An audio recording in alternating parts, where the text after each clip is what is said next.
శ్రీవారి లడ్డూ రుచి పెరిగిందా? నిజంగానే లడ్డూ రుచి పెరిగిందా? పెరిగింది అంటున్నారు. ఇప్పుడు తిరుపతికి వెళ్ళొచ్చేటువంటి తెలుగుదేశం నాయకులు, తెలుగుదేశం మంత్రులు, తెలుగుదేశం ప్రజాప్రతినిధులు ఇప్పుడు తిరుపతి లడ్డు చాలా బాగుంది అని వాళ్లే కాదు, వాళ్ళ అనుకూల మీడియా కూడా అక్కడ భక్తుల దగ్గర మైకులు పెట్టి అడుగుతా ఉంటే వాళ్ళు కూడా అవును ఇప్పుడు తిరుపతి లడ్డు రుచి పెరిగింది అంటున్నారు.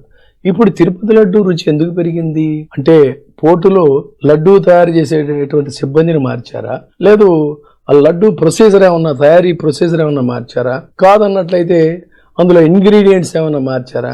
ఎందుకు పెరిగింది లడ్డూ రుచి అంటే this is called mind game. ఇప్పుడు తెలుగుదేశం పార్టీ లేదంటే కూటమి ఒక కొత్త స్ట్రాటజీకి తెరలేపింది. ఇవన్నీ చాలా చూడడానికి చాలా మైన్యూట్ గా మనకి అనిపిస్తాయి, కానీ పబ్లిక్ లతో మైండ్ గేమ్ ని ప్లే చేయటంలో చాలా ఆరితేరినటువంటి ఇది టీడీపీలో ఉన్నటువంటి మేధావులు అని చెప్పాలి.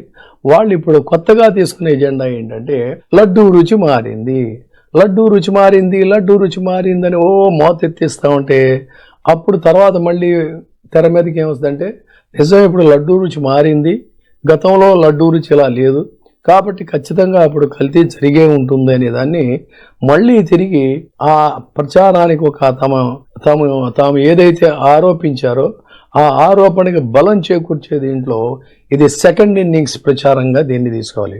లడ్డూలో కల్తీ జరిగిందనేటువంటిది ఒక ఫస్ట్ ఇన్నింగ్స్ ప్రాపగాండా అయితే, లడ్డూ రుచి పెరిగింది అనేటువంటిది ఇప్పుడు సెకండ్ ఇన్నింగ్స్. దీన్నే సైకాలజీలో ఏం చేస్తారంటే ఇది చాలా ఆసక్తికరమైన అంశం అండి. దీన్ని ఏం చేస్తారంటే ఈ ప్రాపగాండాని సైకాలజీలో బ్యాండ్ వ్యాగన్ ఎఫెక్ట్ అంటారంట. Band wagon effect. ఈ బ్యాండ్ వ్యాగన్ ఎఫెక్ట్ ఏంటంటే అందులో లేదు అన్నట్లయితే ఇంకొక దానికి నికార్సైన పదం చెప్పుకోవాలంటే ఇల్యూషన్ ఆఫ్ చేంజ్ అంటారు. ఈ ఇల్యూషన్ ఆఫ్ చేంజ్ లేదంటే బ్యాండ్ వ్యాగన్ ఎఫెక్ట్ అనేటువంటివి ఈ రెండు పదాలను కూడా తీసుకోవచ్చు. ఇది ఎలా ఉంటుందంటే మీకు చిన్న ఎగ్జాంపుల్ చెప్తా. మా చిన్నప్పుడు మా ఫాదరు మా మదర్ కాఫీ ఇస్తే ఆ కాఫీలో కొంచెం పంచదార ఇవే అని చెప్పనేవాడు. అంటే ఆయన ఎక్కువ షుగరు, ఆయన దాదాపు నియర్లీ 100 years బతికారు అనుకోండి, అది వేరే సంగతి. కానీ అంత పంచదార కలపడం ఇష్టం లేక ఏమనేదంటే సరే ఇవ్వండి అని తీసుకొని మళ్ళీ ఖాళీ స్పూన్ పెట్టి తిప్పుతా. చాలా మంది పిల్లల్ని కూడా ఇలా తల్లులు మిస్చిప్ చేస్తుంటారు. ఆ స్పూన్ బాగా తిప్పుతా ఇస్తే తాగేవారు. ఆ తాగుతున్నప్పుడు మళ్ళీ అడిగేది ఇప్పుడు ఎలా ఉందని, ఇప్పుడు బాగుందని వాళ్ళు. So this is called psychology, this is called mind game. ఈ మైండ్ గేమ్ని ఇప్పుడు చాలా తెలివిగా టీటీడీ లడ్డూలో రుచి పెరిగిందనే దానికి ప్రచారానికి తెరదీశారు టీడీపీ వాళ్ళు. ఇది ఇక్కడ అంతే తప్ప నిజానికి అక్కడ ఏముంటాయి, మార్పులు ఏముంటాయి? ఆయన ఒక నిరాధారమైన ఆరోపణ చేశారు, ఆ ఆరోపణ కరెక్ట్ కాదని తెలిసిపోయింది, కోర్టు మొక్క చివాట్లు పెట్టింది, దాదాపుగా చెప్పకనే తీర్పు చెప్పినటువంటి రీతిలో శ్రీవారి ప్రసాదంతో రాజకీయ డ్రామాలు ఆడొద్దని చెప్పింది.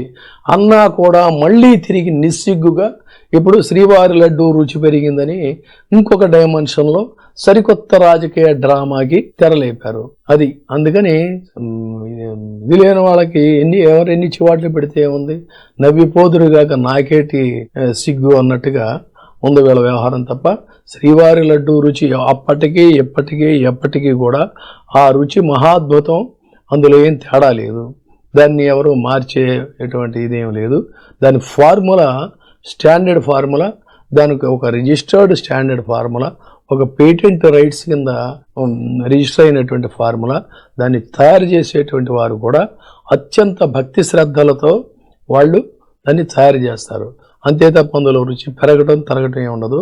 ఇది మళ్ళీ కూడా ఖచ్చితంగా కోర్టు చీవాట్లు పెట్టినా కూడా లడ్డూతో, శ్రీవారి లడ్డూతోనో లేకపోతే భగవంతుడి సెంటిమెంట్స్తో మళ్ళీ వీళ్ళు వికృత క్రీడలు ఆడుతున్నారని చెప్పడం కోసమే ఈ అంశాన్ని చెప్పాల్సి వచ్చింది. ఇప్పుడే సబ్స్క్రైబ్ చేయండి, లైక్ చేయండి, షేర్ చేయండి.